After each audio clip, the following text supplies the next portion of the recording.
Savez-vous qu'un bébé sur 40 qui naît dans le monde est un jumeau et que ce chiffre ne cesse d'augmenter depuis les années 70?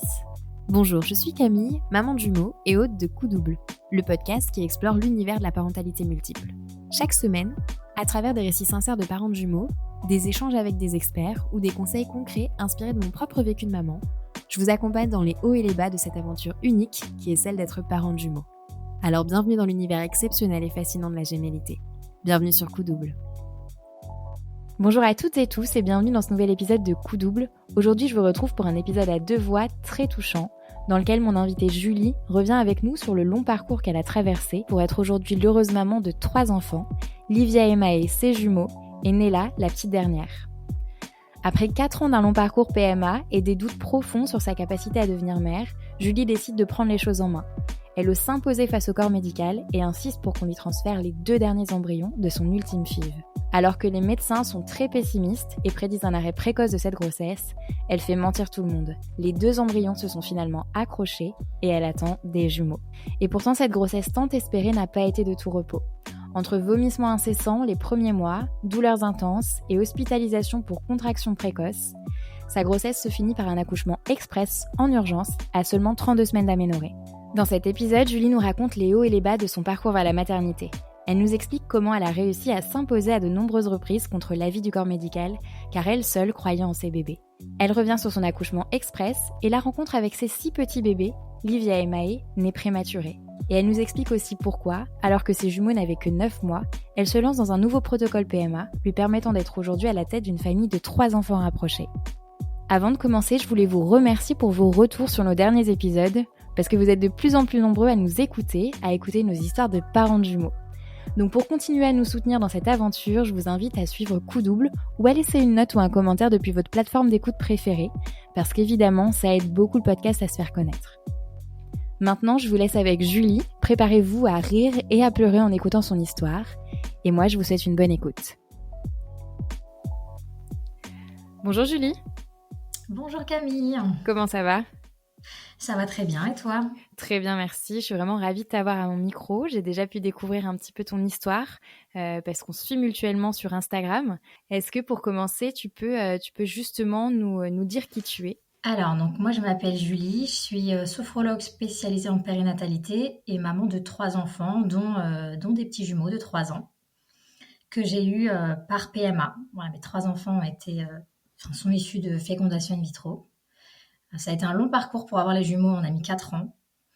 Mais voilà, on a réussi à avoir nos 2 petites merveilles, donc très heureuse d'être maman de famille nombreuse maintenant, on peut dire. Ouais.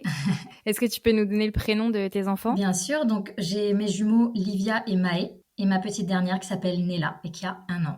Donc tu m'as dit que tes 3 enfants étaient nés suite à des parcours PMA. Est-ce que tu as su rapidement que tu aurais des difficultés à tomber enceinte ? Est-ce que les médecins t'avaient prévenu en amont de tes projets bébés ? Et est-ce que c'est eux qui t'ont rapidement mise dans un protocole PMA ?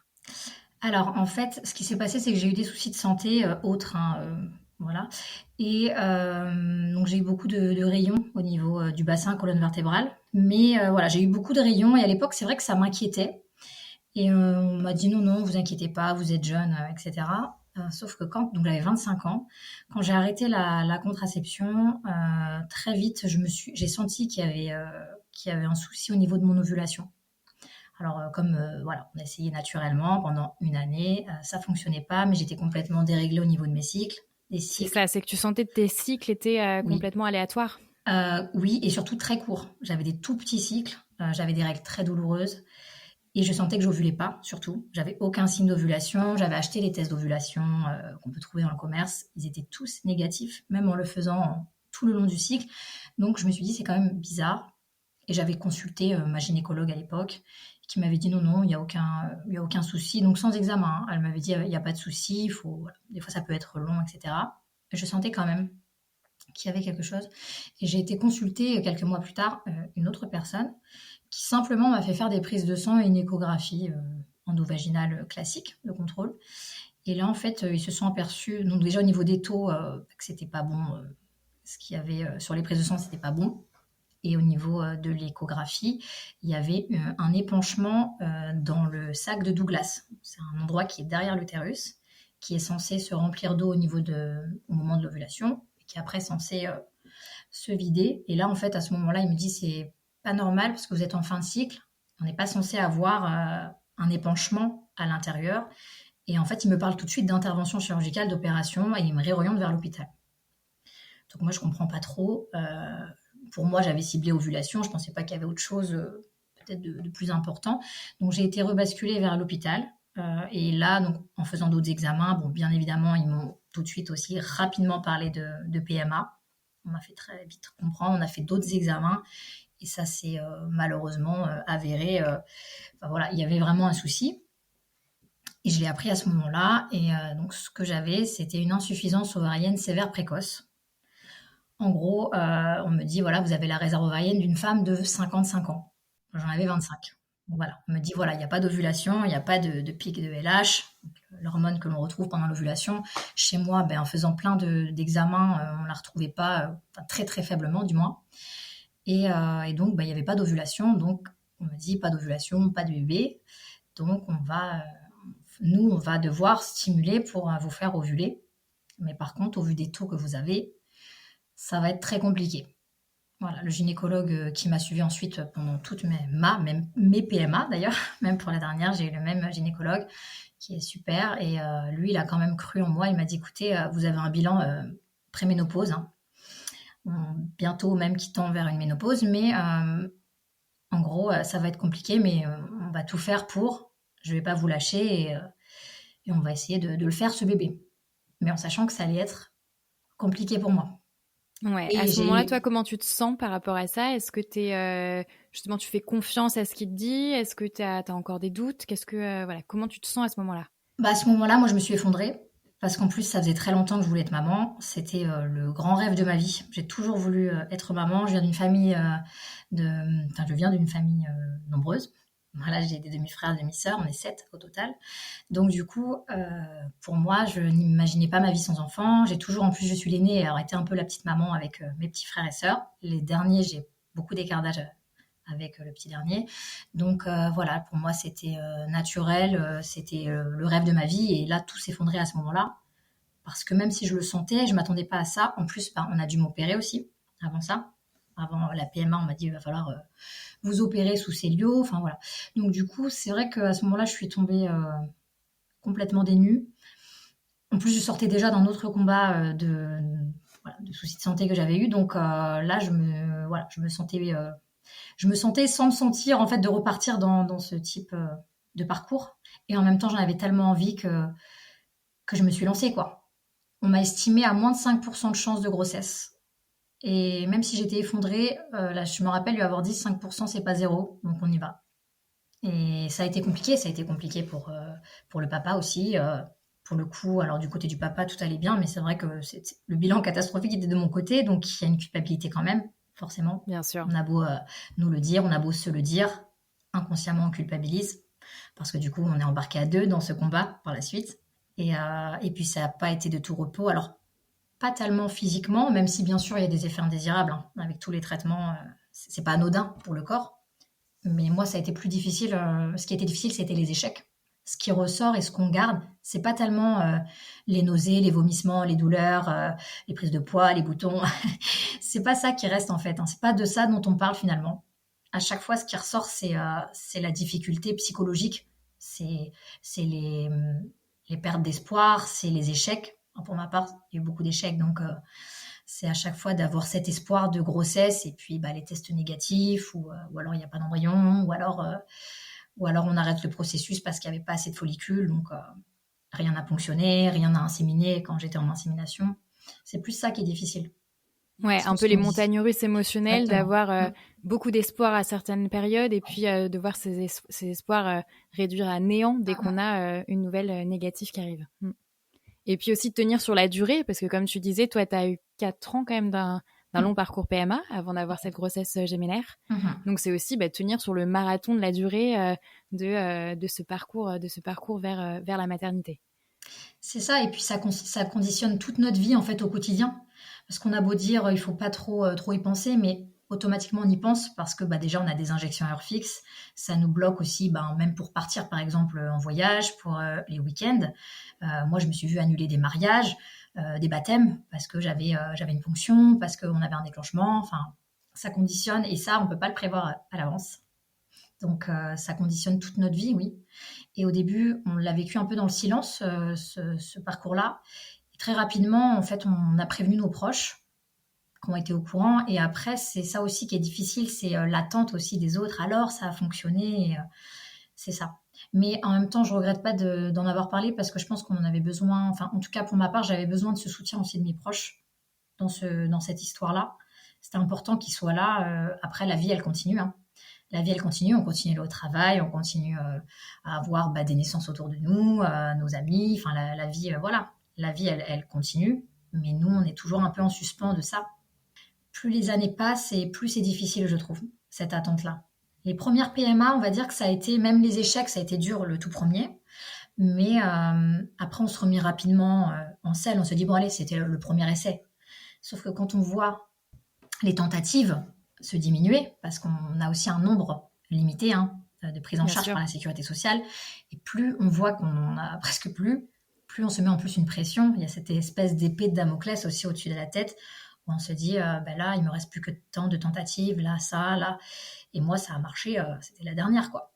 C'est vraiment le miracle. Pour le coup, moi, c'est vraiment des bébés miracles.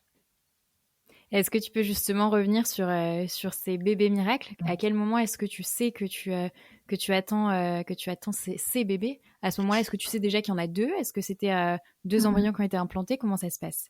Alors en fait, donc c'était ma dernière FIV. Et sur la dernière ponction, il y avait 7 ovocytes. Il y a eu donc 6 embryons, donc ce qui était très très bien, parce que là, presque tous ont pris un embryon, ce qui est assez rare. Et en fait, sur les 6 embryons, on les a tous perdus au fur et à mesure. Et à J5, je devais avoir mon transfert d'embryon. Et donc moi, j'avais prévenu mon travail, j'avais posé ma journée, on était prêt à partir avec le papa. On arrive en voiture et l'hôpital m'appelle. Il me dit, voilà, je suis vraiment navrée, mais on va pas pouvoir faire le transfert aujourd'hui. Et moi, je lui dis, comment ça? On me dit, en fait, par rapport à J5, il nous manque des cellules, on n'est pas au nombre de cellules attendues pour un J5. Et je dis, du coup, qu'est-ce que ça signifie? On me dit, en fait, les embryons sont trop petits. Et on me dit, ça risque de... Enfin, il y a vraiment un taux d'échec qui est beaucoup trop important. Comme c'est votre dernière tentative, on n'a pas envie de la gâcher, donc on préfère les détruire et puis attendre quelques mois, repartir, on refera une ponction, tout ça. Et moi, j'ai dit, mais mes embryons, là, aujourd'hui, maintenant, ils ne sont pas détruits. Il me dit, non, non, là, pour l'instant, on les a au labo, mais on va les détruire. Et je leur ai dit, ne les détruisez pas, j'arrive. J'y suis allée un peu au culot, je me suis dit, j'arrive. Et donc, j'arrive. Ils avaient annulé mon bloc. Donc, elle me dit, mais on vous a annulé votre rendez-vous. Je dis, je sais, mais voilà, j'ai eu le généticien au téléphone. J'aimerais pouvoir parler avec lui. Il sait que je viens. Donc, en effet, il nous reçoit assez rapidement. Et en fait, il m'explique, il me dit, voilà, on pourrait vous les implanter, mais ils sont trop petits. Donc, le temps qu'ils finissent de se développer, etc., ça tiendra pas. Et il me dit, ça tiendra pas. J'ai dit, mais vous êtes sûr à 100%? Il me dit, non, c'est pas du 100%, mais il y a quand même très peu de chances que ça prenne. Et là, j'ai même pas consulté, il y avait le papa à côté de moi, je lui dis, je veux qu'on me les implante. Il me dit, Parce vous qu'en savez fait, que le c'est votre... seul risque, entre guillemets, c'est que ça ne tienne pas, que la grossesse Voilà. ne s'arrête, en fait, précocement. C'est ça. Mais il n'y avait pas de risque pour toi. Non, non, non. Non, non, c'était vraiment juste gâcher cette dernière tentative, entre C'est ça. guillemets, cette dernière prise en charge. Mais sauf que je l'ai senti au fond de moi qu'il fallait que je le fasse et que c'était, voilà, je ne peux pas l'expliquer, mais c'est comme ça. Et j'ai insisté vraiment, j'ai dit, je veux qu'on me les transfère. C'est mes 2 derniers embryons, je sens qu'ils vont tenir. Donc voilà. Donc il me dit, écoutez, je vais voir avec les équipes. Donc on me fait attendre longtemps. On me dit, on va vous remettre en bloc cet après-midi. Donc je patiente très longtemps. Et donc on me transfère. Je les ai appelées mes petites gouttes d'eau parce que c'est des petites gouttes d'eau à l'écran. Donc je les vois à l'intérieur de moi, de mon ventre, du coup, ils me les déposent. Mais après le transfert, je m'effondre en larmes. En fait, je pense que j'ai relâché tous les nerfs voilà, j'ai relâché et la gynécologue qui m'a transféré les embryons me dit, il ne faut pas avoir de regrets. Si vous l'avez fait, c'est qu'il fallait le faire, c'est que vous l'aviez senti comme ça. Et j'ai dit non, non, je regrette pas, mais je sais pas pourquoi je pleure. J'avais aucune idée de pourquoi je pleure. Après, ce qui a été un peu difficile, je crois que c'est une infirmière qui me dit, bon, alors du coup, dans 12 jours, on fera la prise de sang, ça reviendra négatif, donc du coup, avec ça, vous nous rappelez. En fait, elle était déjà partie dans l'idée, vous serez pas enceinte forcément, donc 2 jours après, vous refaites le contrôle, mais vous nous rappelez, enfin voilà. Donc je me suis dit, n'y crois même pas, quoi. C'est Mais c'est ça, pas ouais. Elle grave, était moi j'y hyper crois pour eux. pessimiste. Il Ouais, y avait que toi qui t'accrochais corps et âme à oui, cet espoir. exactement. J'avais l'impression que c'était un peu une faveur qu'il m'avait faite pour lui faire plaisir. Allez, on va lui transférer ses embryons, mais personne n'y croyait. Et donc, 12 jours après. Alors déjà, il faut savoir que j'ai fait quelque chose qu'il ne faut pas faire normalement. Ils nous le disent. Faut pas faire de faut pas faire de test urinaire normalement de grossesse. Faut attendre la prise de sang. Et en fait, la veille de la prise de sang, je fais un test de grossesse le soir en plus. Pas du tout le matin, sur Ouais. une concentrée, rien du tout. Il était 18h30 et je sais pas pourquoi, j'ai eu envie de faire un test. Je me suis dit, psychologiquement, comme ça, si je vois que c'est négatif, je me prépare pour demain. Et voilà, je vais passer la nuit à pleurer toutes les larmes de mon corps et demain, je vais au travail et ça, voilà, je serai prête. Et je fais un test et tout de suite, en fait, je le pose pour regarder combien de temps il faut attendre et en fait, je vois tout de suite un plus apparaître. Mais j'y crois pas parce que ça fait des années que je fais des tests de grossesse, qu'il n'y en a jamais eu un seul de positif, donc je n'y crois pas. Et là, c'est gros coup de un mélange d'angoisse, de panique, d'excitation. Je suis toute seule à ce moment-là en plus. Donc j'appelle une de mes meilleures amies, bon, qui a été la première au courant de ma grossesse. Et en fait, elle a cru qu'il y avait eu quelque chose de grave, parce que tellement je pleurais, je criais en même temps, elle n'arrivait pas à comprendre ce qui se passait. Bon, c'était maintenant on en rigole, hein, mais voilà, elle me dit mais quoi, qu'est-ce qui se passe, qu'est-ce qui se passe? Et elle s'est mise à pleurer, mais c'est qui a eu un accident? Non, en fait, c'est juste que bah, j'étais dans un état où j'étais en état de choc et je me suis dit, mais en fait, j'avais raison. Je revenais pas. Et donc, le lendemain, j'ai fait la prise de sang. Pareil, la prise de sang, du coup, j'ai été chez mon amie, c'est elle qui l'a ouverte parce que je me sentais pas de l'ouvrir. Et en ouvrant, on voit un taux, mais énorme. Parce que dans la norme, je devais être entre 20 et 200. Et Ouais. déjà, j'étais à 618 de HCG. Ah D'accord. non, 678, pardon, de HCG. Et dans la foulée, l'hôpital m'appelle. Ils me disent, Madame Regnault, vous êtes enceinte, on vient d'avoir vos résultats, mais ils vous ont mis combien d'embryons? Et du coup, je lui ai dit, ben deux. Elle me dit, c'est bien ce qui nous semblait parce que c'est vrai que les taux sont assez élevés. Et 48 heures après, il y a un contrôle. Et 48 heures après, j'étais à 2800 et quelques. Donc ça avait quadruplé. Donc pareil, l'hôpital me rappelle, me dit, écoutez, on va pas vous faire le troisième contrôle. Mais par contre, vous allez venir, on va faire une échographie, etc. Et en fait, il me planifie l'échographie. Du coup, c'était l'équivalent de 5 semaines aménorrhées. Et en fait, bah, il s'avère qu'à 5 semaines, il y avait déjà les cœurs. Parce qu'à l'écran, je les ai vus tout de suite. Donc ça a été aussi un autre choc parce que même si, du coup, j'ai pas découvert ma grossesse gémellaire, je pense comme les mamans qui ont une grossesse gémellaire naturelle, je savais qu'il y avait deux embryons. C'était déjà arrivé 4 fois dans tout le parcours PMA qu'il y en ait deux. Donc ça pouvait arriver, hein. On savait qu'il y avait... et on les avait acceptés. Et moi, je rêvais d'avoir des jumeaux. Donc en plus, je me disais, ce serait incroyable. J'essayais en fait, avant de faire l'échographie, de pas trop, même si c'est impossible, mais de pas trop me projeter avec des jumeaux parce qu'on ne savait pas s'il y avait bien les deux cœurs ou pas. Mais en les voyant à l'écran, même moi qui n'ai pas échographe ou qui n'ai pas du milieu médical, j'ai vu, avant même d'entendre, j'ai vu les cœurs. J'ai vu en fait deux petits haricots avec deux petits battements. Et bah pareil, ça a été un moment d'émotion incroyable. En plus, il y avait mon gynécologue qui était là. Et en fait, j'arrêtais pas. Je disais, oh mon Dieu, merci, merci. Je l'ai remercié, mais tellement, il m'a dit, arrêtez, vous allez me faire pleurer. Et Et eux, ils réagissent comment? Parce qu'au final, eux, initialement, ils ne préconisaient pas voilà, d'implanter alors, ces deux embryons.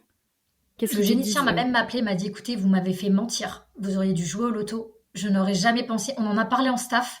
D'ailleurs, en staff, il m'a dit, je me suis fait un peu remonter les bretelles. On n'aurait pas dû vous les transférer. Il m'a dit, vous nous avez fait mentir. Il m'a dit, franchement, c'est incroyable. Et il m'a dit, je suis tellement heureux pour vous parce qu'on sait que ça fait plusieurs années maintenant qu'on se voyait. Et ça a pris contre l'avis médical. Justement, passer cette grande surprise et ce Ouais. bonheur de découvrir cette grossesse gémellaire, comment est-ce que ça se déroule? Est-ce que justement, t'as beaucoup de mots? Est-ce que ça se déroule sereinement? Alors, du coup, très rapidement, par rapport à cette grossesse, alors, je suis sur mon petit nuage, mais les médecins me redescendent un petit peu quand même en m'expliquant bah, tous les risques liés à cette grossesse. Et moi, j'avais quand même 3 facteurs de risque. J'avais les risques de santé que j'avais, le fait que je sois un petit gabarit avec l'opération que j'ai eue. Il y avait la FIV et il y avait le fait que ce soit des jumeaux. Voilà. Donc, tout ça combiné, on savait déjà qu'il y avait plus de risques pour moi d'accoucher prématurément. Pardon. Alors, en plus des risques liés à la FIV, ça c'est pour tout le monde, on a déjà plus de chances, plus de risques, de faire une fausse couche. Donc, on a un soutien en progestérone jusqu'à la fin du 3e mois. On a un suivi qui est plus poussé aussi, avec des échos régulières, pour vérifier que, pour le coup, les embryons se développent bien. Donc, il y a un suivi qui est beaucoup plus important à l'hôpital. Et ma grossesse n'a pas été du tout de tout repos. Je ne m'attendais pas du tout à ça. Pour le coup, au niveau symptômes, j'ai été extrêmement malade, mais très rapidement. Tout ce que j'avais vu un peu sur Internet ne s'est pas avéré être vrai chez moi. C'est-à-dire que déjà, à partir de 6 semaines aménorrhées, donc 4 semaines de grossesse, j'ai commencé à être malade, mais malade du matin au soir, à la nuit même. Très rapidement, en moins d'un mois, j'avais déjà perdu 6 kilos. Donc ma grossesse, elle a été assez compliquée. Le début de la grossesse a été très compliqué. Donc je vomissais du matin au soir, la nuit. Même au travail, ça a été très handicapant, très contraignant. La voiture aussi, d'aller au travail en voiture, il fallait que je m'arrête sur la route pour vomir. Donc il fallait que je prévoie ce temps où j'allais m'arrêter pour vomir, pour ne pas me retrouver en retard au travail. Et en même temps, je voulais pas prévenir mes collègues, etc. Enfin, voilà, un peu de discrétion au début. Je voulais pas en parler, sauf que T'as malgré tout réussi à le cacher, même en étant très malade. Très peu. Je l'ai très peu caché. Ça n'a pas duré très longtemps. Parce qu'en plus, c'était à un moment où il y avait le Covid. Et dans cette variante Covid, il y avait justement les vomissements, tout ça. Et en fait, mes collègues m'ont plusieurs fois dit, mais Julie, si tu es malade, ne viens pas au travail, tu vas nous contaminer. Ça se trouve, tu as le Covid. Et un jour, j'ai pleuré. J'ai dit, mais non, j'ai pas le Covid, je suis juste enceinte. Parce que j'arrivais plus à le cacher. En fait, j'étais vraiment malade et j'en avais mal au ventre. C'était... Les personnes qui disent la grossesse, c'est pas une maladie. Dans mon cas, c'est une gastro jour et nuit pendant des semaines. Ça a duré 5 mois et demi, avec plusieurs hospitalisations parce que je me déshydratais. J'ai rarement, voire peut-être jamais été aussi malade que pendant ce début de grossesse gémellaire. Ça a été compliqué. Les premiers mois ont été très compliqués. Du coup, en plus, forcément, mon corps ne grossissait pas, mon ventre ne grossissait pas non plus. Mais ma grossesse, par contre, elle se passait très bien. Les bébés, eux, allaient très très bien. J'étais malade, mais j'étais heureuse. Non, franchement, psychologiquement, j'étais vraiment bien. Donc, j'ai été tranquille, on va dire, à peu près vers le 6e mois seulement, quand on a fait notre gender reveal pour annoncer le sexe de nos bébés. À ce moment-là, ça allait mieux. Il y a une phase où ça allait mieux et j'avais un petit ventre. D'ailleurs, on n'aurait jamais cru que j'étais enceinte de presque 6 mois et encore moins de jumeaux. Et de jumeaux. Encore moins, ça se voyait pas. Et mon ventre, en fait, a poussé d'un coup. Même moi, ça m'a inquiétée d'avoir un ventre qui grossit d'un coup, un peu comme je pense, un peu comme les dénis de grossesse, d'un coup, bam, ça sort. Moi, mon ventre, ça a été ça. Je suis passée d'un petit ventre à d'un coup un ventre énorme. Sauf que comme je suis un petit gabarit et que j'ai eu des gros soucis au niveau du dos, le dos, il n'a pas trop apprécié. Donc, ça a été compliqué pour moi. J'avais beaucoup de mal, je ne pouvais plus me lever toute seule, par exemple. Je ne voulais pas retourner en fauteuil parce que j'ai été en fauteuil roulant il y a quelques années. Psychologiquement et en plus de façon d'être assise, même en se mettant dans le fauteuil, ça me comprimait vraiment beaucoup trop au niveau pelvien, donc j'étais pas bien en fait, j'étais bien que allongée sur le côté à peu près et debout, sauf que à ce moment-là j'ai commencé à avoir beaucoup de contractions et un col qui raccourcit, donc là on a commencé à me dire voilà, plus de voiture maintenant. Alors ils m'ont pas alité complètement parce qu'ils m'ont expliqué que maintenant ils évitent d'aliter complètement. Mais voilà, on m'avait dit, vous avez le droit d'aller marcher un peu chez vous, vous pouvez vous lever, aller vous doucher, tout ça, mais par contre, pas de balade, pas de promenade, pas de voiture. Vous restez au plus tranquille possible, vous reposez, quoi. Ok, donc si on résume, jusqu'à environ 5 mois et demi, tu as eu énormément de nausées et de vomissements qui t'ont beaucoup handicapé. Le 6e mois, ça a été plus calme. Tu as un petit peu plus profité de cette grossesse, mais ça a très vite été remplacé par des douleurs au dos et tout ce qui a suivi, hospitalisation du fait de tes contractions assez précoces et prématurées. C'est ça. Et du coup, je me suis retrouvée à avoir un suivi aussi à la maison, donc sage-femme à la maison, parce que j'avais beaucoup de contractions et que le col raccourcissait. Ils avaient très peur justement après qu'il ouvre. Donc pour l'instant, il était encore fermé. Et du coup, j'avais des injections de progestérone par une infirmière et j'avais aussi des injections d'anticoagulants parce que j'arrivais plus beaucoup à bouger. Au niveau de mes jambes, j'avais du mal à répondre. Donc pour éviter tous les risques que l'on connaît, que ce soit phlébite ou autre, j'avais ces injections-là en plus. Et puis j'avais donc la visite de la sage-femme qui venaient faire des contrôles monito. Et une fois par semaine, je devais aller à l'hôpital faire des échos. Ça marche. Là, tu étais à quel stade de ta grossesse ? À partir du 6e mois, du début du 6e mois quasiment. J'ai commencé à être suivie toutes les semaines. Vraiment assez tôt, finalement. Alors, j'avais aussi autre chose, c'est qu'en fait, j'attendais 2 gros bébés. C'était ça aussi. C'est que j'avais fait on m'avait estimé, alors vraiment, c'est des grandes estimations, parce qu'à ce moment-là, c'était un peu... c'est encore tôt, enfin vraiment l'estimation officielle, mais on m'a dit, là, s'ils continuent sur leur croissance, c'est des bébés qui sont estimés entre 3,5 kg, 3,7 kg minimum à la naissance. Sauf que... Ah oui, des beaux bébés pour des jumeaux, ouais. Des beaux bébés, sauf qu'en fait, j'ai un utérus en rétroversion, ça c'est pas grave, mais j'ai un petit utérus. Donc déjà, il n'y avait plus beaucoup de place. Donc on m'a dit, au vu de la place qu'il y a un moment donné, les calculs sont pas bons, vos bébés sont trop gros. Non seulement il y aura plus de place, mais il y aura plus aussi assez de liquide. Parce que forcément, donc c'est ce qu'on appelle les faux jumeaux. Grossesse bicoriale biamiotique veut dire que chacun sa poche et chacun son placenta. Mais comme ils sont 2, il faut quand même trouver de la place pour les 2 poches et les 2 placentas. Un placenta, ça fait environ 1 kilo. Hein, donc voilà, donc du coup, à l'intérieur de cet utérus, il n'y avait plus trop de place. Je prenais toute la place. Donc on m'avait dit, dans tous les cas, à 37 semaines, on vous déclenchera. On sera obligé de faire une césarienne programmée à 37 semaines si vous n'avez pas accouché avant. Et mon gynécologue m'a dit déjà, si on atteint les 35 semaines, ce serait un miracle. Même si moi j'espérais quand même aller au plus loin, hein, mais ils se sont pas trompés là pour le coup, parce que ce qu'il m'avait dit, déjà, je pense qu'à 30 semaines on vous hospitalisera, et c'est exactement ce qui s'est passé. En fait, ce qui s'est passé, c'est qu'après une grosse contrariété, j'ai déclenché une grosse crise de contraction. Donc sur 48 heures, il y a une injection de corticoïdes pour maturer les poumons des bébés. Déjà, ils ont fait ça en urgence, et ils m'ont mis avec des cachets à prendre par la bouche, et pareil, des seringues à injecter c'est entre 48 et 72 heures, je crois, d'injection par perfusion, en fait, en intraveineuse, pour arrêter les contractions. En fait, ça fait l'effet inverse d'un déclenchement. Hein. Ils veulent arrêter complètement les contractions. Donc, ça avait plutôt bien marché. Par contre, avec des effets indésirables que je connaissais, hein, dont on m'avait donné tous les tenants et aboutissants. On m'avait dit, voilà, par contre, ça va vous faire chuter la tension. Et c'est vrai que ça me faisait chuter ma tension très, très bas. Je suis descendue à 6,5 de tension. Donc, j'étais pas dans un très bon état pendant cette hospitalisation-là. Mais une fois que le médicament était terminé, ça allait mieux et je n'avais plus de contraction. Donc, on est venu me voir en chambre en me disant, normalement, au vu, le fait que ce soit des jumeaux, votre col, toutes les contractions, normalement, on devrait vous garder. Mais c'était une période encore Covid. Du coup, ils utilisaient beaucoup de chambres seules, pour mettre les mamans seules, comme il y avait des mamans Covid, tout ça. Et en fait, il y avait eu beaucoup de naissances. Et on me dit, on va manquer de lits. Là, en gros, on n'a plus de place. Donc, si on a une maman qui accouche, on n'a même pas de quoi, on n'a même pas de chambre pour elle. Donc, du coup, on essaye de renvoyer nos patientes qui n'ont pas accouché, les patientes gynéco ou autres, on essaie de les envoyer en hospitalisation à la maison. Donc, moi, je dis, ok, pas de souci. Donc, on me fait rentrer chez moi, je me rappelle, le mardi. Et on me dit, de toute façon, voilà, il y aura une sage-femme de l'hôpital qui passera jeudi, et qui passera, tous les 2 jours, en gros. Elle passera tous les 2 jours. J'avais pas de date de fin de ça. Donc, je rentre chez moi. En effet, donc, je dois remettre quand même l'infirmière qui revient tous les jours. Et la sage-femme donc, passe le jeudi, contrôle. Ça n'avait pas bougé. Très bien. Le samedi, pareil. Et en fait, le dimanche matin, je perds le bouchon muqueux.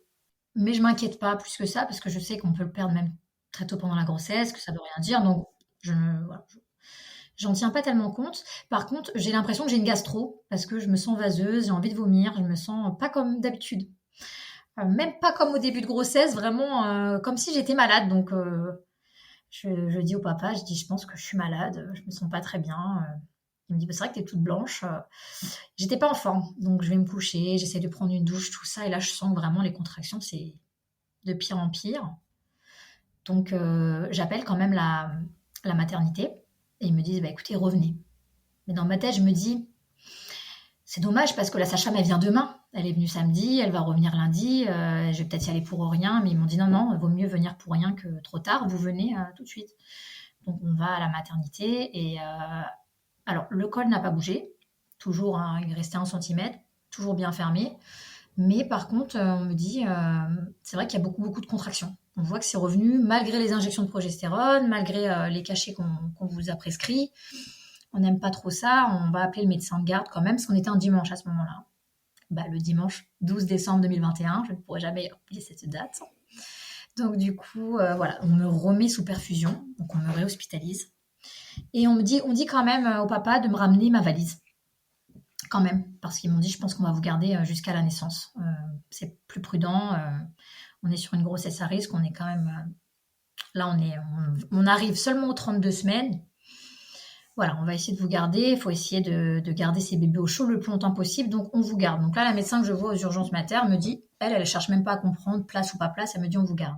C'est déjà fou qui t'ait renvoyé chez toi la première fois, Covid ou autre. C'est assez fou. Du coup, je suis pas restée très longtemps en hospitalisation domicile, moins d'une semaine. Ouais. Parce que le dimanche même, je me revoilà. C'est encore moi.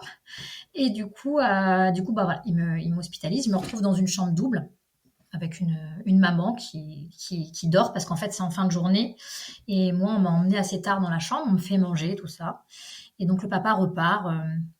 Il est vers 21h, quelque chose comme ça. Et la sage-femme passe et me dit, écoutez, je vais vous refaire un petit monito, quand même vérifier que les bébés bougent toujours bien. Donc, elle me fait un monito d'une bonne demi-heure. Donc, ça se termine à peu près vers... parce que là, elle a dû passer vers 21h30, je crois, je dirais. Je crois que ça se termine vers 22h. On est dans la pénombre, dans le noir. Il y a la maman à côté qui dort. Je fais mon monito. Tout va bien. Je suis à nouveau avec cette injection dans le bras. C'est une grande seringue, en fait, qui met 48 heures à passer dans le sang pour arrêter les contractions. Donc, je suis sous ce médicament-là qui est censé donc empêcher. Ça empêche complètement les contractions. Donc voilà, on me fait ce monito, on me fait manger quand même parce que comme j'avais été vaseuse toute la journée, j'avais rien mangé et je me sentais pas bien. Et d'un coup, je me réveille. Enfin, je me suis pas vraiment endormie, mais je commençais à m'assoupir et d'un coup, je me réveille avec une douleur que je ne connaissais pas. C'est une douleur comme des douleurs de règles, mais très, très, très intenses. Moi qui ai des règles douloureuses habituellement, là, des douleurs, voilà. Et en fait, je me lève en sursaut et je fais tomber, forcément, la petite télécommande du lit avec où on peut appeler l'infirmière. Donc forcément, alors je fais un boucan pas possible pour essayer de trouver le truc. Je trouve même pas mon téléphone dans la panique. Du coup, en fait, la dame à côté de moi, je pense qu'elle m'entend. Je commence à geindre de douleur. Et elle me dit, madame, ça va? Et je lui dis, non, ça va pas du tout. S'il vous plaît, allumez la lumière, appelez quelqu'un. Je vous en prie, appelez quelqu'un. Donc, elle allume la lumière. Donc là, je trouve mon portable. Je vois l'heure en plus. Je vois qu'il est 22h35. Et c'est vrai, je me dis, bon, elle est partie il n'y a pas si longtemps que ça. La sage-femme m'avait laissé vers 22h à peu près. Mais Ils avaient déjà regardé le monito? Elle avait rien vu sur le monito? Ça montrait quoi? Le monito, non, rien. Tout allait bien. Il n'y avait plus de contractions, tout. Elle a arrêté. Elle voulait juste voir les mouvements fœtaux, en fait. Ok. Donc, elle avait vraiment juste contrôlé les mouvements des bébés. Et tout allait bien. Et là, l'infirmière me dit, écoutez, elle vient juste de partir, donc elle fera son tour, elle repasse vous voir après. Elle me dit ça, en fait, dans un haut-parleur. Parce qu'il y a un haut-parleur dans les chambres. Et moi, je lui dis, je vous en prie, venez. Enfin, je la supplie, parce que je sens que ça va pas, quoi. Je le sens au fond de moi que je vais accoucher. Et tout de suite, j'envoie un message au papa en lui disant, viens tout de suite, je vais accoucher. Donc, il comprend pas, il essaie de m'appeler, tout ça. Il dit, mais pourquoi, tu as vu quelqu'un? Enfin, il comprenait pas. Il me dit, moi, je viens d'arriver à la maison. Je lui dis, viens, je vais accoucher. Je lui dis, je le sens, viens tout de suite. Dépêche-toi, d'ailleurs. Et là, la sage-femme arrive et sur le coup, elle me dit, écoutez, je vous ai déjà ausculté, j'ai pas trop envie de retoucher, de restimuler le col. Et je lui dis, je vous en supplie, regardez parce que je vous dis, il y a quelque chose qui a bougé, quoi. Et en fait, je sais pas pourquoi, d'un coup, je me lève du lit, en fait, elle me dit, restez allongée si ça va pas. Et je lui dis, je me sens pas bien, j'avais l'impression que j'allais tourner de l'œil, quoi. Et en fait, en me levant, d'un coup, je sens que je saigne. Je le vois sur le lit, je sens que je saigne. Et là, du coup, je vois sa tête qui change. Et elle me dit, allongez-vous, je vais vous réausculter. Et là, je vois sa tête, elle regarde sa collègue et elle dit, on est à 4 bons doigts. Et moi, je comprends sans comprendre. Je dis, comment ça veut dire quoi? Alors, je le sais au fond de moi, ce que ça veut dire. Je dis, ça veut dire quoi? Comment ça? Parce que juste avant, c'était fermé. Là, une demi-heure après, on est ouvert à 4 bons doigts. Et là, elle me dit, en fait, elle me dit, bon, appelez papa, dites-lui de venir, de se dépêcher. Je lui dis, c'est bon, je l'ai déjà prévenu. Et là, en fait, bon, elle allume toutes les lumières. En plus, je repense à cette maman qui dormait à côté, la pauvre, tu vois, un peu perturbée dans sa soirée. Et en fait, elle va dans le couloir et j'entends que là, c'est plus du tout le même ton. Elle crie, elle dit, il y a un code rouge. La gémellaire, elle est en train d'accoucher et ça va aller très vite. Elle dit, préviens tout de suite les équipes de néonates, préviens le bloc. Et en fait, ça court de partout. Et là, j'entends dans le couloir, il y a un code rouge. Et ça crie. Mais vraiment, j'ai l'impression d'être dans un film.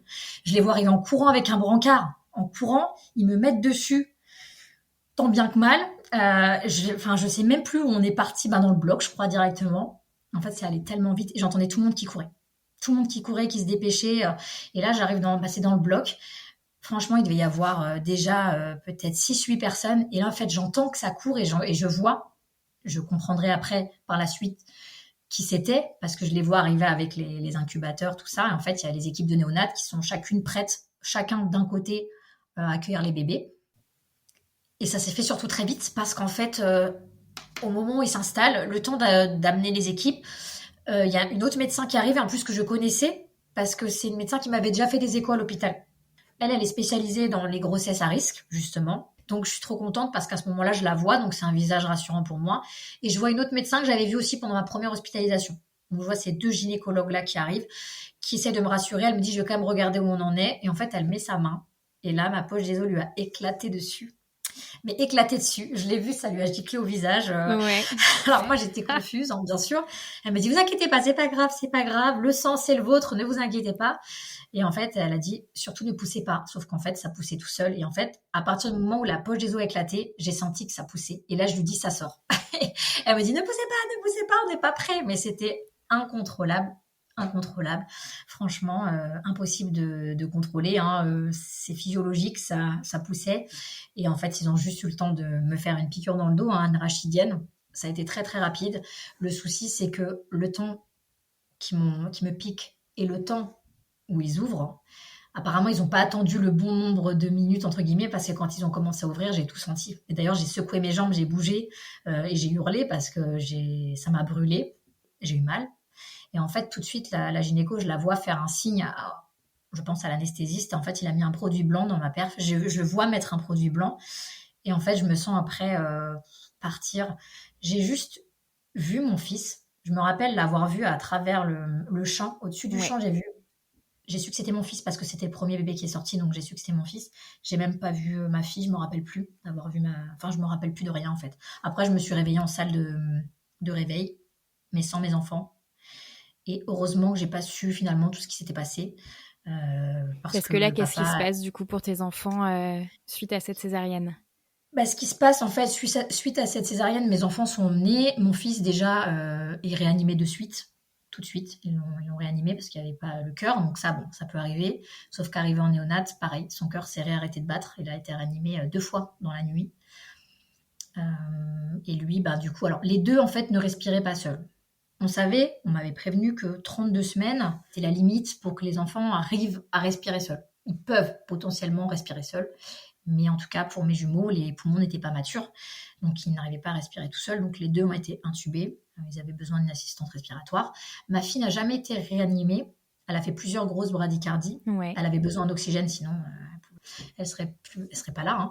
Mais par contre, son cœur battait bien. Elle n'a pas fait d'arrêt cardiaque. Par contre, mon fils, son cœur, lui, ça a été plus compliqué. Heureusement, dans un sens, il y a eu quelque chose de bien, c'est qu'ils avaient des bons poids par rapport à leur terme, parce que là, ils étaient tout juste à 32 semaines. Ouais, comme tu disais, à la base, estimé quand même des bons bébés à terme. Ouais, c'était des bons bébés. Donc là, 2 mois, 2 mois et demi avant, quasiment, mon fils faisait 1,950 kg. Non, 1,900 kg, pardon, et ma fille 1,750 kg. Il y avait ça qui faisait que, mais bon, le poids ne veut rien dire. Hein, au niveau respiratoire, le poids, ça malheureusement, ça ne joue pas. Mais ça a joué en notre faveur par la suite. On a pu sortir peut-être un peu plus tôt grâce à ce facteur poids, mais bon, on est quand même resté quelques semaines en néonate. Donc ça a valu après 1 semaine de soins intensifs pour les petits et 4 semaines de néonate. D'accord. Voilà, donc un peu plus d'1 mois. Après, bon, heureusement, une prise en charge super, des personnes incroyables. Certaines, je suis toujours en contact avec d'ailleurs, certaines infirmières de néonate, leur médecin qui les suit toujours. Parce que comme ils sont nés avant 33 semaines, ils rentrent dans le cadre d'un programme pour grands prématurés. Donc ils sont suivis d'un point de vue médical jusqu'à leurs 7 ans. Mais ça a été compliqué pour eux et ça a été plus compliqué pour mon fils. Il a été opéré à ses 2 mois d'ailleurs, transféré dans notre hôpital par la suite. On est rentré à la maison, on est reparti à l'hôpital, voilà. Donc, le début de la vie des jumeaux, elle a été un peu compliqué. Ouais, c'était du fait de sa prématurité, du coup, l'opération ? Alors, oui, parce qu'il avait plusieurs hernies liées à la prématurité, donc ça, c'était pas trop grave, mais en fait, il a eu une hernie inguinale dans l'aine qui s'est ce qu'on appelle étranglée et qui a fait une compression au niveau de son artère. Donc en D'accord. fait, il est monté en tension très haut et il a arrêté de respirer. Donc du coup, pareil, ils l'ont réanimé devant moi et il a été transféré d'hôpital, opéré en urgence sur un hôpital pédiatrique parisien. Et du coup, voilà. Puis en plus, il était très fragile aussi. Les globules blancs étaient faibles, donc potentiellement, il pouvait attraper tout ce qui passait, sauf que ses poumons étant très fragiles, chez lui, c'était grave, n'importe quelle infection pour les enfants, hein, bah, chez lui, ça avait tout de suite une dimension plus importante. À chaque fois qu'il était malade, il était hospitalisé, quoi. Les premiers mois, ça a été très compliqué par rapport à ça. Toi, comment tu te sentais par rapport à tout ça? Tu disais qu'au début, suite à ta césarienne, heureusement que tu Mhm. n'avais pas su tout ce qui s'était Ouais. passé pour tes enfants. Comment est-ce que tu te sens là dans les semaines qui suivent la naissance? Alors, heureusement que je ne l'ai pas su tout de suite, ce qui s'est passé justement à la naissance. Quand le papa vient me rejoindre en salle de réveil, je lui dis: «Ça va les petits?» Je vois sa tête qu'il est éprouvé, mais il me dit: «Oui, oui, oui, Parce t'inquiète que pas, lui, il était repose-toi». avec eux pendant justement que ton fils était Je lui réanimé. avais donné je lui avais dit: «Quoi qu'il m'arrive à moi, tu suis les enfants, tu ne les lâches pas, tu les accompagnes». En fait, je lui avais dit: «Tu me laisses, dès qu'ils sortent les bébés, tu pars avec eux». Donc il est parti avec eux. Je l'ai même pas vu d'ailleurs partir avec eux, mais en tout cas, quand je me suis réveillée, il était pas là, il est allé avec eux et lui a assisté malheureusement, alors à un moment donné, ils l'ont fait sortir, mais il a assisté, oui, à certaines choses malheureusement et ça a été compliqué pour lui, mais il a voulu rien me dire parce que je pense qu'il savait que j'étais pas, prête peut-être à l'entendre. Déjà, c'était compliqué pour moi parce que encore une demi heure avant, j'étais, enceinte dans mon lit, on me dit: «Tout va bien», en plus je venais de manger donc la césarienne, c'est pareil, j'ai été en ce qu'on appelle en estomac plein, donc il y avait d'autres facteurs aussi, de risque parce que, ben, c'est pas pareil, hein, de faire une anesthésie à quelqu'un qui a mangé, enfin voilà, il y a d'autres risques, enfin voilà. Donc du coup, puis ça s'est fait en urgence, il y avait rien de préparé. Enfin, j'ai pas eu comme la douche préopératoire, enfin tous les trucs qu'on fait normalement à jeun, tout ça. Moi, il y a rien eu de tout ça. Ça s'est fait ça a été vraiment une césarienne d'urgence pour le C'est coup. ça. Et puis c'est accouchement express en soi Voilà, qui accouchement voilà, express, césarienne d'urgence, via ouais. césarienne, ouais. Ouais. Bah, ils m'ont dit que c'était un accouchement boulet de canon, ça s'appelle apparemment. Je ne connaissais pas. C'est des accouchements de moins de 30 minutes, mais sauf qu'avec des jumeaux en plus, préma, enfin voilà, eux, c'était. Tous les facteurs étaient réunis, ouais, pour que ce soit Hmm. quand même bien pris en D'ailleurs, charge il et très m'avait dit, nous, prioritaire. exactement. Il nous avait dit, nous, on préfère déclencher les gémellaires avant, en fait, programmer l'intervention parce que ça nous monopolise beaucoup de monde. Donc, c'est mieux pour nous organiser, de pouvoir, voilà, il savait que bah, ça monopolise deux équipes pour les bébés, ça monopolise aussi deux équipes gynéco, les personnes au bloc. Enfin, là, c'était un dimanche soir, quoi, qu'ils ont fait avec les personnes de garde qu'ils avaient, et puis et ça s'est bien passé, hein, mais c'est vrai que ça s'est fait vraiment bah, dans l'urgence, quoi, hein. Ça s'est fait très, très, très vite. Et j'ai pas eu le temps vraiment de réaliser pour le coup. Et alors, la césarienne en soi, c'est pas que j'ai mal vécu la césarienne parce que je m'y étais préparée. Je savais que j'allais avoir une césarienne par rapport à la position de ma fille. Alors déjà parce que bon, mon neurochirurgien m'avait vraiment fortement déconseillé un accouchement voix basse. Il y avait Ouais, trop de risques par rapport à ma prothèse, mais c'était surtout là pour le coup, l'avis que j'ai écouté, c'était les gynécos et en fait, elle était en siège transversal, mais elle avait ses pieds dans mes côtes. En fait, elle était assise complètement. Enfin, je peux pas montrer, mais elle était assise en siège, mais ses pieds étaient d'une façon où, dans tous les cas, elle aurait pas pu se retourner. d'accord. Même si le premier bébé était descendu, vu comment elle était coincée. Et d'ailleurs, ils ont eu du mal à la sortir, ils m'ont dit après coup. Ils ont eu du mal, ils m'ont dit elle était coincée dans vos côtes. Et donc, je savais que j'allais avoir une césarienne, donc ça, j'y étais préparée. Par contre, j'avais pas du tout anticipé, comme pour moi, c'était une césarienne programmée, j'avais pas du tout anticipé que ça puisse se passer dans l'urgence comme ça, aussi vite. Enfin, voilà. Vraiment. Et comme en plus, j'étais sous ce fameux médicament qui m'arrêtait les contractions, ça arrivait d'un coup, quoi. Ça a ouvert d'un coup. Ça a dilaté d'un coup et les contractions sont arrivées vraiment très très rapidement. Donc j'ai pas trop eu le temps de réaliser et heureusement que oui, j'ai pas su, en plus d'être séparée de mes enfants, et ça a été le plus difficile pour moi.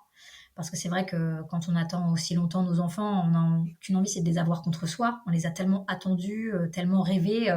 J'avais envie qu'on me les mette contre moi, au moins leur faire un bisou, etc. Et là, en fait, je les avais pas. En plus, je demande, je dis, mais je veux aller les voir. On me dit, ah mais non, non, il faut attendre que voilà, que vos jambes se réveillent, qu'on fasse le premier lever. Enfin, en gros, non, non, reposez-vous. Et sauf que moi, la nuit m'a paru interminable, du coup, parce que je voulais aller voir mes enfants. Sauf qu'on m'a refusé ça. Et que le papa des enfants me dit, oui, oui, t'inquiète pas, ça va, ça va. Mais en fait, ça allait pas, quoi. Parce que mon fils, ils ont passé une nuit. compliqué. Encore là, en décembre, j'ai vu la médecin justement qui était là lors de mon accouchement, qui les suit. Et elle m'a dit, je me rappellerai toujours de ce dimanche soir que votre fils nous a fait passer. On n'a pas dormi de la nuit parce qu'il était pas du tout stable. Il n'était pas stable, il respirait vraiment mal, son cœur faisait que de s'arrêter. Enfin voilà, ils ont monopolisé l'équipe toute la nuit pour lui quoi. Heureusement que je l'ai pas su le lendemain matin quand j'ai été les voir. Par contre, ça a été un gros choc, un gros choc pour moi.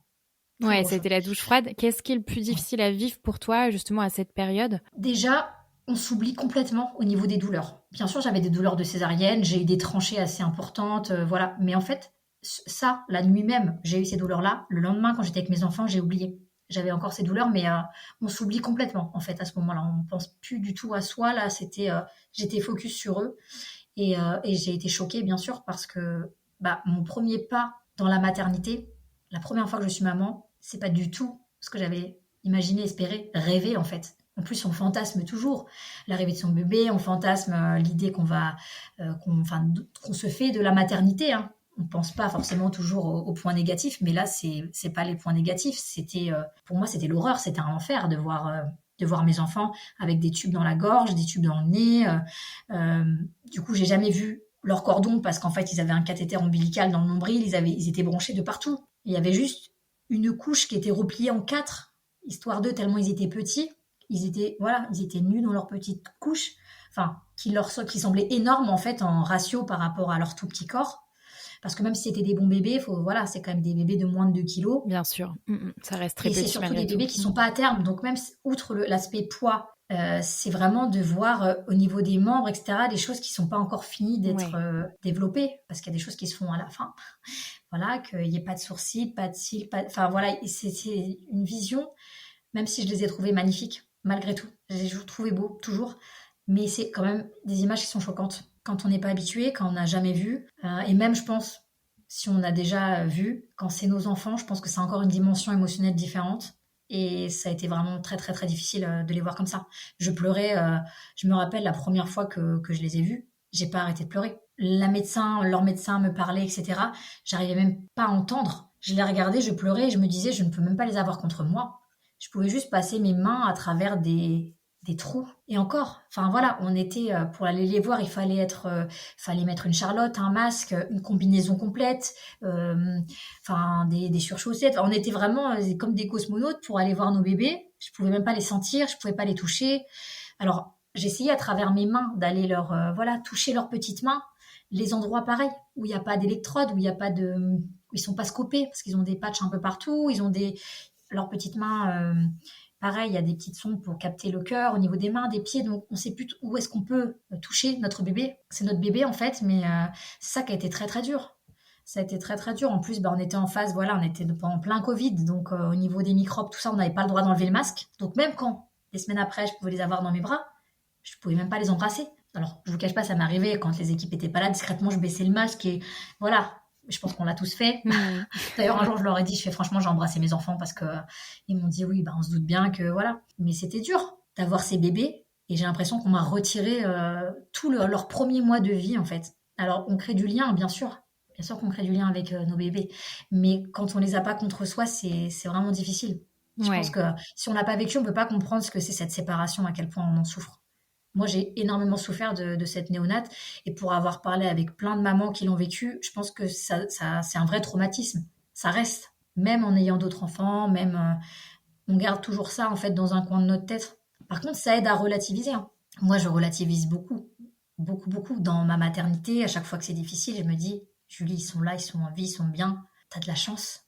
Voilà. Ouais, Je tu me mets, repenses à tout le parcours bah oui.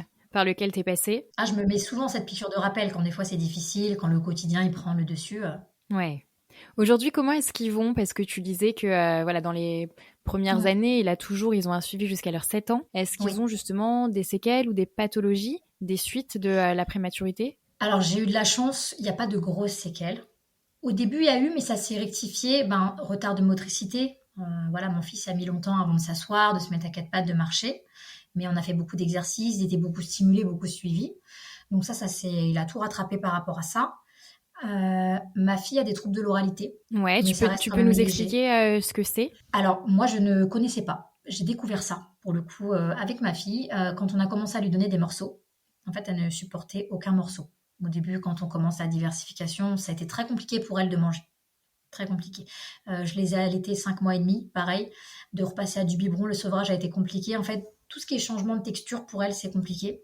Et dans le quotidien, ça se retranscrit comment? C'est qu'il y a plein de choses, en fait. Il suffit qu'au niveau de la texture, ça lui convienne pas, elle mange pas. Il y a plein de choses que, voilà. Par contre, si je mets en purée, si je les mixe, ça va les manger. Voilà, c'est plein de choses comme ça. Est-ce que C'est ça peut être lié à la prématurité, peut-être au fait qu'elle ait été apparemment, intubée ou autre? apparemment, oui, ça peut. Pas sûr à 100%, mais il y a beaucoup plus de ce risque-là chez les grands prémas. Donc voilà. Donc maintenant, elle mange de plus en plus, de mieux en mieux. Voilà, c'est un peu plus simple. J'avais très peur avec l'entrée à l'école, parce qu'ils sont rentrés à 2 ans et demi là en septembre à l'école. Bien sûr, l'école est au courant, donc ils ont fait plus attention de le couper en petits morceaux. Enfin voilà, je les avais un peu briefés. Ils savaient que par rapport à Livia, c'était différent et qu'il fallait l'appréhender comme une enfant qui a ce souci-là. Surtout pas la forcer à manger, par contre, surtout pas. Et voilà, elle arrive à manger de mieux en mieux. Alors du coup, elle a un tout petit poids, elle. C'est une crevette.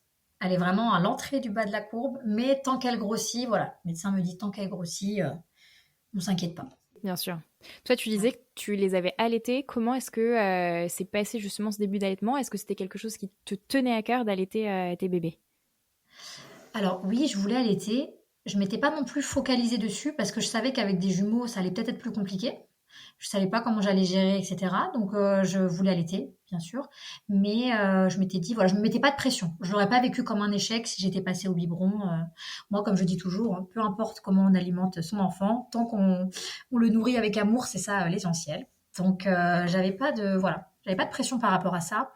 Mais par contre, en néonate, quand on a commencé à me parler d'alimentation, de sonde au début dans la bouche, on m'a dit voilà, on va leur donner à manger.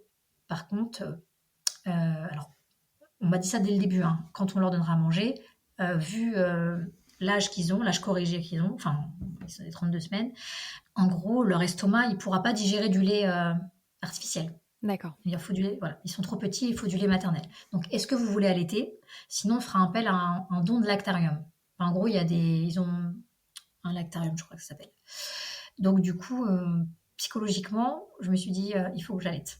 Enfin, il faut que je tire mon lait. Je voulais pas qu'ils aient le lait d'une autre maman. Je sais pas. J'avais un blocage avec ça. Je me suis dit, il leur faut du lait maternel. Eh bien, je vais tirer mon lait. Mais sauf que de faire une montée de lait, de mettre en place un allaitement qu'avec du tire-lait, ça n'a pas été facile.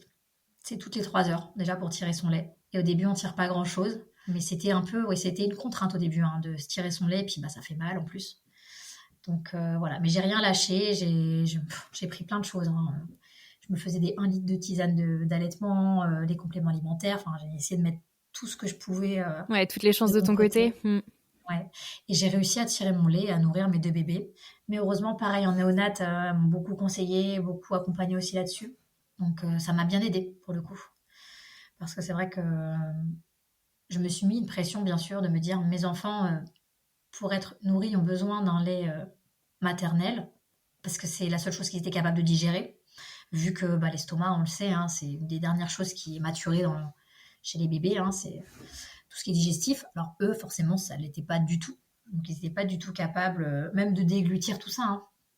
On se rend compte que c'est au bout de plusieurs semaines seulement que c'est pas si évident que ça pour un bébé de déglutir, d'avaler, de Ouais, boire c'est en tout fait, des tout réflexes simplement. en fait qui arrivent un peu Ouais, plus tard dans le c'est ça. développement du bébé. Ouais. On m'a dit que normalement, c'est à peu près vers 35 semaines que les bébés sont capables de manger tout seuls. Donc là, forcément, à 32 semaines, ils n'étaient pas du tout capables de le faire. C'est plein de choses en fait qui sont naturelles quand on a un bébé qui arrive à terme ou à peu près, qui en fait que nous on découvre différemment. Bien sûr. J'ai pas du tout eu la même grossesse et le même postpartum avec ma petite dernière qu'avec les jumeaux. Ouais, justement, Rien à voir. tu nous disais donc tu étais maman de 3 enfants et très rapidement Mhm. après la naissance de tes jumeaux, tu te relances Ouais, du coup dans ce nouveau projet bébé. ouais. Qu'est-ce qui te fait te relancer aussi rapidement dans cette nouvelle grossesse? Alors en fait, j'avais un bilan hormonal à faire 6 mois après l'accouchement. Bon, j'ai un petit peu tardé, je l'ai fait un peu en retard, mais je l'ai fait quand même pour voir justement la réserve ovarienne, forcément qui n'avait Oui, pas été en s'arrangeant parce qu'après 4 ans de stimulation, on sait que ça va que ça va qu'en décroissance, Bien sûr. ces choses-là. Ça ne va pas en s'arrangeant. Mais là, c'est vrai que c'était un peu cata, hein, mais je le savais. Donc, et puis comme j'avais mes enfants, voilà. Et donc j'ai mon rendez-vous avec le gynécologue qui me suit en PMA. Et c'est vrai qu'on discute de ça. Et il me dit, normalement, avec les taux que vous avez là, normalement, vous ne pouvez pas accéder à la PMA. Enfin, vous ne pouvez plus accéder à la FIV. On a fait une demande pour congélation d'ovocytes, préservation d'ovocytes. Ça a été refusé parce que je ne rentrais pas dans les catégories, ce que je comprends entièrement, hein. Les catégories, c'est alors soit si on n'a jamais eu d'enfant, ou si on a déjà eu des enfants, c'est endométriose, cancer, et puis je ne sais plus quel autre, hein. Mais bon, je ne rentrais pas dans ces cases-là. Donc en fait, on m'a refusé la congélation d'ovocytes. Par contre, on m'a dit voilà, par contre, si vous voulez, on peut restimuler. Mais ça veut dire de refaire une FIV. En gros, si vous voulez retomber enceinte, c'est maintenant ou jamais. On sait qu'après, ça sera plus possible. Donc si vous voulez le faire, on le fait, mais maintenant. Sauf que moi, à ce moment-là, il faut savoir que mes enfants, ils ont 9 mois. Je me pose la question quand même. Bien sûr, je voulais un autre enfant, je voulais revivre une grossesse. En plus, c'est vrai que je suis restée un peu sur cette grossesse aussi interrompue très vite, sur une note quand même un peu douloureuse, hein, sur la fin.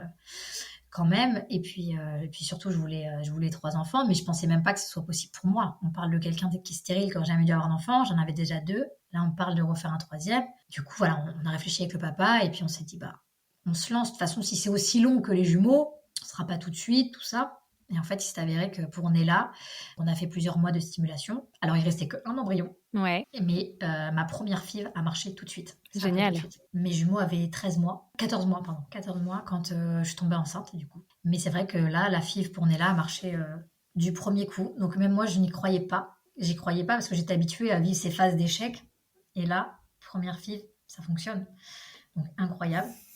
Et voilà, et du coup, forcément, ça n'a pas du tout été la même grossesse. J'ai été un peu malade, mais je pense comme des maux de grossesse classiques, mais j'ai été active jusqu'à la veille de mon accouchement, hein. Tu as eu une grossesse très symptomatique pour les jumeaux, et là, c'était... tu redécouvrais, en fait, avec cette nouvelle grossesse, une grossesse un peu plus classique, en fait. Oui, j'allais me promener, je mettais des jumeaux dans la poussette double, j'allais faire des balades tous les jours. Rien à voir, j'ai été malade quand même au début, mais pas à vomir 20 fois par jour, quoi. C'était 1 ou 2 fois par jour. Et puis, j'ai pas eu de soucis aussi pour me mouvoir, pour bouger, etc. Et aujourd'hui, en étant maman, justement, d'une paire de jumeaux, puis maintenant d'une petite fille née seule, qu'est-ce que tu découvres de nouveau et de différent entre ces deux naissances et ces deux éducations? C'est pas du tout la même façon d'appréhender tout. Tout. Le sommeil, par exemple, ne s'appréhende pas du tout de la même façon avec des jumeaux qu'avec un bébé seul. Alors moi, c'est vrai que j'ai commencé par les jumeaux. Donc forcément, du coup, je me suis instauré une rigueur dans l'organisation avec eux. Parce que c'est vrai que du coup, on est obligé, quand on s'occupe de 2 bébés, c'est tout fois 2. Et c'est aussi, du coup, la difficulté des fois, se dédoubler. Quand il y a un bébé qui pleure, il y a l'autre qui pleure. Voilà. Le fait aussi pareil que Nella n'ait pas eu de soucis de santé quand elle était malade, c'est pas du tout la même inquiétude que j'ai pu avoir par exemple quand c'est Maë qui est malade. Je sais que mon fils quand il est malade, lui par contre, faut aller vraiment tout de suite chez le médecin parce que il lui faut des corticoïdes, il faut sa ventoline, il faut ma fille voilà, si c'est une simple rhino et des fois je peux arriver sans même avoir besoin de l'emmener chez le pédiatre. Si c'est pas du tout voilà, avoir un enfant qui a pas de soucis de santé, un enfant qui a des problèmes de santé, on l'appréhende pas de la même façon. Je sais pas qu'on n'y fait pas moins attention, hein, mais c'est juste qu'on s'inquiète moins, je pense. C'est sûr, on est plus inconscient par rapport à toutes ces questions-là. Ouais. Et c'est vrai que ça, j'aurais aimé garder cette inconscience-là un petit peu. Avec les jumeaux, c'est vrai que j'ai fait vraiment très très attention. On est très très peu sortis, on était dans notre bulle en fait. On était dans notre bulle et d'ailleurs l'hôpital m'a mis en AJPP, ce qu'on appelle.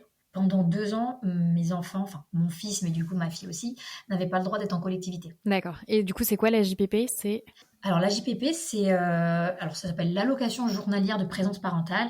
Moi, ça a été demandé c'est l'hôpital en fait qui fait une demande. Enfin, en tout cas, pour ma part, c'est l'hôpital qui a fait une demande. C'est pour les enfants qui ont une pathologie, une maladie, les enfants handicapés. Ça permet à leurs parents de pouvoir s'occuper d'eux quand il y a des soins assez lourds, quand il y a beaucoup de rendez-vous médicaux, des choses comme ça, sans être pénalisés, sans devoir se mettre en arrêt maladie par exemple, et du coup perdre en salaire ou on cotise de la même façon à la retraite et on perd pas trop en salaire, on va dire. C'est ce qui permet à un parent de pouvoir rester auprès de son enfant chez lui quand il y a des prérogatives médicales et on a le droit à un certain nombre de jours. C'est pas illimité non plus, mais Ça marche. Et ça a duré tout le temps, donc jusqu'à l'entrée à l'école, en fait, toute la petite enfant jusqu'à Alors en l'entrée à fait, à l'école. la base, on m'a mis jusqu'aux 2 ans. Ouais, Mais comme du coup, j'ai enchaîné avec mon autre grossesse, j'étais en congé congé maternité. maternité, ok. Voilà. Et du coup, oui. Après, en plus, après, je me suis mis à mon compte. Donc, voilà. Donc, jusqu'à l'entrée à l'école, jusqu'à leurs 2 ans et demi, ils n'ont pas été gardés. Enfin, je les ai gardés, du coup. Ouais, Et là, ils ont découvert la collectivité avec l'école. ça marche. Tu as parlé un peu de ton métier. Tu as dit que tu avais fait aussi de la parentalité une partie de ton métier pour aussi accompagner d'autres mamans, surtout dans leur parcours. Est-ce que tu peux nous parler justement de ton activité, là, pour finir, nous dire ce qui t'a donné Oui. le déclic de te lancer dans ce nouveau métier, de te lancer à ton compte? Alors moi, du coup, je suis sophrologue, mais j'ai fait une spécialisation en périnatalité parce que je voulais vraiment accompagner les femmes, notamment les couples aussi, mais dans toute la partie de périnatalité, du début de la conception, que ce soit même un accompagnement émotionnel pour la conception naturelle, pour les parcours de PMA, pour la grossesse et l'accompagnement à la naissance, mais aussi pour le postpartum, la gestion du deuil périnatal, le soutien émotionnel pendant l'allaitement. C'est vrai que c'est des choses qui m'ont manqué en PMA. En PMA, je n'ai pas eu du tout de soutien émotionnel. Au tout début, on nous avait proposé, on nous avait dit, voilà, s'il y a besoin, il y a une psychologue dans l'hôpital, mais c'était tout en fait. On nous a juste voilà, parlé de ça, mais on ne nous a jamais proposé, il n'y a pas eu de groupe de soutien, de choses comme ça. Je pense que c'est quelque chose qui m'aurait aidé à me sentir déjà moins seule pendant ce parcours parce que je l'ai vécu seule. Je connaissais personne, enfin j'avais des amis qui avaient fait de la PMA mais pour qui ça avait marché tout de suite. Mais je ne connaissais personne dans mon cas où après des années, qu'il y ait toujours des échecs et je me sentais vraiment seule en fait, seule, incomprise parce que c'est difficile de quelqu'un qui n'a pas vécu, je pense que c'est difficile de se rendre compte vraiment de toute la dimension de souffrance que c'est, la souffrance psychologique que c'est. C'est sûr. Et aujourd'hui, tu accompagnes du coup beaucoup de mamans qui sont dans les parcours PMA. Quel est le type de profil qui vient de voir aujourd'hui Alors, c'est vrai que moi, je suis sophrologue, donc normalement, je travaille avec tout type de personnes, Ouais, des hommes, des femmes, des enfants, mais 97, peut-être 98% des personnes qui viennent me consulter, c'est vrai, sont des femmes, soit des mamans pendant la grossesse, soit en conception, soit en postpartum, j'en ai aussi beaucoup, ou alors des mamans, même qui ne sont pas forcément en postpartum, mais gestion de la charge mentale à la maison, gestion du stress, gestion émotionnelle. Donc, j'ai beaucoup, beaucoup de mamans, hein. Soit de futures mamans, soit de mamans. J'ai aussi des mamanges, ça c'est plus oui. triste. Mhm. Il y a aussi beaucoup de femmes qui viennent me consulter après une fausse couche ou qui retombent enceintes et qui ont cette phobie justement de refaire une fausse couche. Voilà, il y a toute cette dimension aussi du deuil périnatal dont on parle peu finalement. Souvent, c'est vrai que c'est assez tabou. Ces souffrances-là, on les vit seules, mais on les ressent quand même. Et il y a beaucoup de femmes à qui ça arrive, pas que en PMA hein, d'ailleurs, hein, beaucoup de femmes qui font des grossesses spontanées, naturelles et qui les perdent. Donc j'ai beaucoup ces femmes-là aussi qui viennent. Ça marche. Et ben, je pense qu'on a fait le tour de ton histoire. Oui, je pense aussi. Je vous ai tout raconté. Je te remercie beaucoup Julie pour ta confiance, pour avoir livré avec beaucoup de transparence toutes les étapes par lesquelles tu es passée. Et puis je vous souhaite tout le meilleur à tous les 4. Merci beaucoup. Je te remercie surtout de m'avoir donné la parole aujourd'hui. C'était un grand plaisir. Merci beaucoup Julie. Merci. Voilà, cet épisode touche à sa fin et j'espère qu'il vous aura plu. J'espère aussi qu'il pourra aider certains parents ou futurs parents qui passent par un parcours similaire à celui de Julie à s'identifier dans ses propos. Pour ne pas manquer les prochains épisodes de Coup Double, n'oubliez pas de vous abonner au podcast. Vous pouvez également nous rejoindre sur Instagram pour découvrir toutes nos ressources dédiées aux parents et futurs parents de jumeaux. De mon côté, je vous dis à la semaine prochaine et surtout n'oubliez pas, chaque double naissance est une aventure unique, mais vous ne la vivrez pas seule.